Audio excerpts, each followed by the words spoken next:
Chapter 18. Away to the South. Dorothy wept bitterly at the passing of her hope to get home to Kansas again, but when she thought it all over, she was glad she had not gone up in a balloon.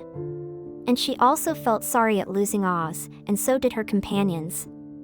The Tin Woodman came to her and said, "Truly I should be ungrateful if I failed to mourn for the man who gave me my lovely heart. I should like to cry a little because Oz is gone, if you will kindly wipe away my tears, so that I shall not rust." "With pleasure," she answered, and brought a towel at once. Then the Tin Woodman wept for several minutes, and she watched the tears carefully and wiped them away with the towel. When he had finished, he thanked her kindly and oiled himself thoroughly with his jeweled oil can to guard against mishap. The Scarecrow was now the ruler of the Emerald City, and although he was not a wizard, the people were proud of him. For, they said, there is not another city in all the world that is ruled by a stuffed man. And, so far as they knew, they were quite right. The morning after the balloon had gone up with Oz, the four travelers met in the throne room and talked matters over. The Scarecrow sat in the big throne and the others stood respectfully before him.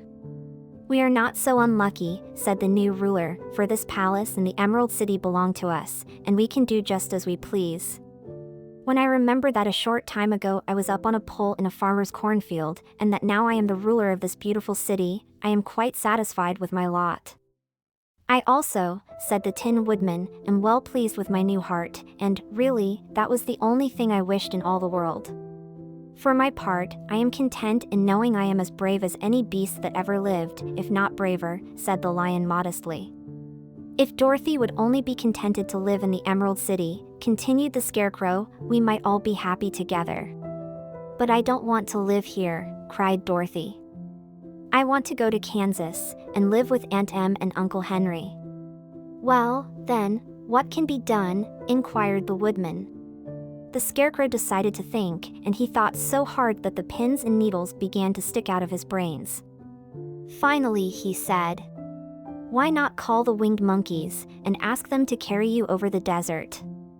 "I never thought of that," said Dorothy joyfully. "It's just the thing. I'll go at once for the golden cap." When she brought it into the throne room, she spoke the magic words, and soon the band of winged monkeys flew in through the open window and stood beside her. "This is the second time you have called us," said the Monkey King, bowing before the little girl. "What do you wish?"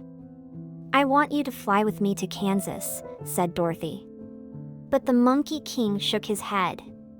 "That cannot be done," he said. "We belong to this country alone, and cannot leave it.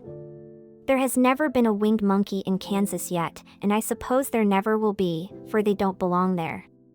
We shall be glad to serve you in any way in our power, but we cannot cross the desert. Goodbye." And with another bow, the Monkey King spread his wings and flew away through the window, followed by all his band.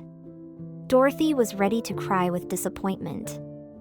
"I have wasted the charm of the golden cap to no purpose," she said, "for the winged monkeys cannot help me." "It is certainly too bad," said the tender-hearted Woodman.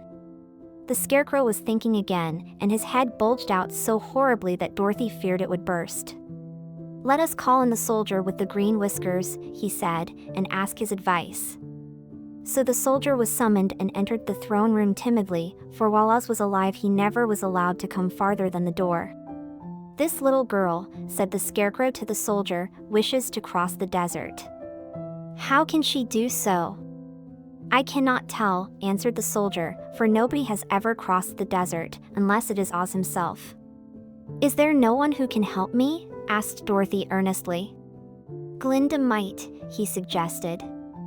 "Who is Glinda?" inquired the Scarecrow. "The Witch of the South. She is the most powerful of all the witches, and rules over the Quadlings. Besides, her castle stands on the edge of the desert, so she may know a way to cross it." "Glinda is a good witch, isn't she?" asked the child. "The Quadlings think she is good," said the soldier, "and she is kind to everyone. I have heard that Glinda is a beautiful woman, who knows how to keep young in spite of the many years she has lived." "How can I get to her castle?" asked Dorothy. "The road is straight to the south," he answered, "but it is said to be full of dangers to travelers. There are wild beasts in the woods, and a race of queer men who do not like strangers to cross their country. For this reason none of the Quadlings ever come to the Emerald City."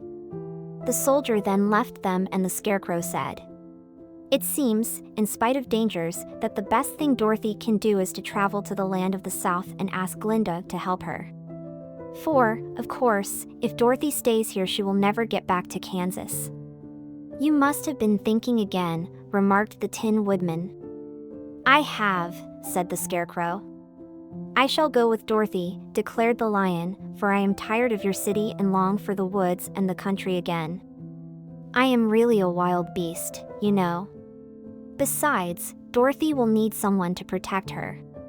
"That is true," agreed the Woodman. "My axe may be of service to her, so I also will go with her to the land of the South."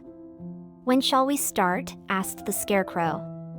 "Are you going?" they asked, in surprise. "Certainly. If it wasn't for Dorothy, I should never have had brains. She lifted me from the pole in the cornfield and brought me to the Emerald City. So my good luck is all due to her, and I shall never leave her until she starts back to Kansas for good and all." "Thank you," said Dorothy gratefully. "You are all very kind to me. But I should like to start as soon as possible." "We shall go tomorrow morning," returned the Scarecrow. "So now let us all get ready, for it will be a long journey."